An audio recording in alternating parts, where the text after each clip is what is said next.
Hello and welcome back, focused learners. I am so pumped you're here.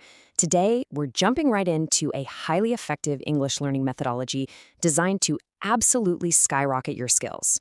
If you've been grinding away trying to build your fluency, well, this explainer breaks down exactly how to train your brain to think and speak completely naturally using our source material. So let's just get right into it. Okay, let's dive into this. Repetition is the key to success in English. The more you repeat, the faster you improve. This core philosophy is literally the engine for achieving fluency. I know, it sounds super obvious, right? But our source material puts massive emphasis on it for a reason. It's not just about hearing a word once, it's about saying it again and again until the rhythm and the intonation become absolute second nature. Here is our roadmap for today's explainer. First, the power of repetition.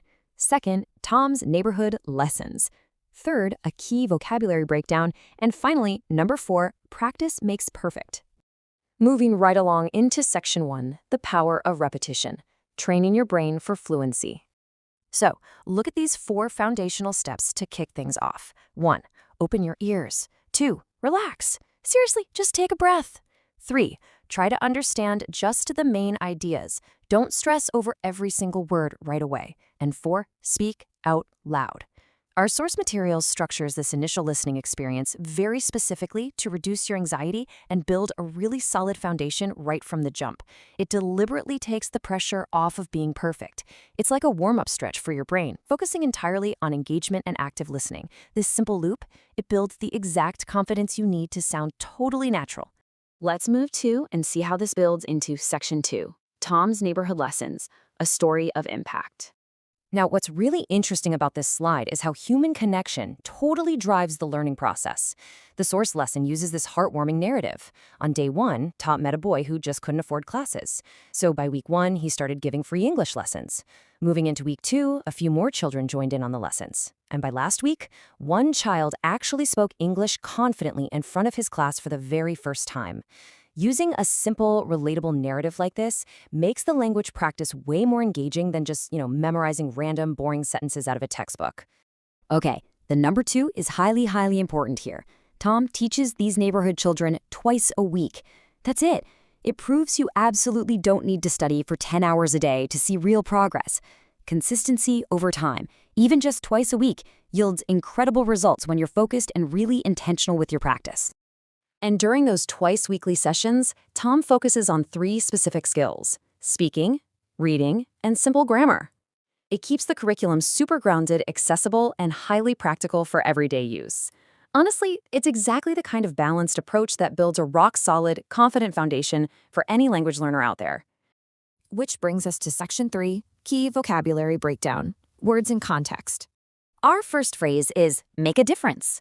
This means to help improve a situation or have a positive effect on someone or something. In the story, Tom really wants to make a difference in these kids' lives. The source also gives us some great everyday examples to practice with. Like, you could say good teachers can make a difference in students' lives, or how recycling can make a difference for the environment. Next up is the structure must have. We use this when we want to say we're almost sure something happened in the past. So the crucial point is how this grammar works in context. In the story, when the boy spoke in front of the class, Tom's friend says he must have felt very proud. You see, we're deducing a past feeling with near absolute certainty. Another great example the source gives us is, the roads are wet. It must have rained earlier. Finally, we have the word grow, which just means to become bigger, stronger, better, or to develop over time. Tom mentions that seeing his students' confidence grow makes him incredibly happy. It's a fantastic reminder for us, too, that your English skills will absolutely grow with daily, consistent practice. Let's round this out with section 4, practice makes perfect, active learning methods. I want to pose this exact question to you right now. How do we turn this heartwarming story about Tom into actual fluent speaking practice? Because, let's be real, just knowing the words simply isn't enough. We have to actively apply these pedagogical methods to truly make them stick in our brains. So, what are the specific exercises the source material uses to build that rapid fluency from just a basic conversation? Let's take a look. And this brilliantly illustrates one of the core methods, the question and answer technique. Notice the setup here. The exercise asks a super simple question about the text, like, was Tom sad today? And then prompts you to answer out loud immediately. No, he wasn't sad. He was happy today. Answering out loud before you even hear the correct answer forces rapid language recall. You're not just passively sitting there listening. Your brain is actively working, firing on all cylinders to form the correct response in real time.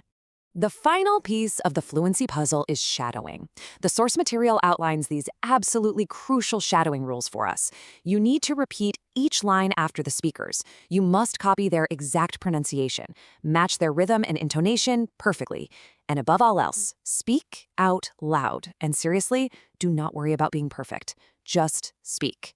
Mimicking the natural speed and melody of native speech is the absolute ultimate key to sounding natural and confident. It's like building muscle memory, but for your mouth, helping you produce those sounds effortlessly. As we wrap up this explainer, I want to leave you with a final thought, one directly inspired by Tom's story. Remember, even the smallest efforts can make a massive difference. So what small effort will you make today that will make a difference in your fluency tomorrow? Think about it. Will you shadow a conversation for 5 minutes? Will you practice answering questions out loud in your car? The choice is totally yours. But remember this, the faster you start repeating, the faster you'll improve. Keep practicing, keep learning, and I'll catch you in the next explainer.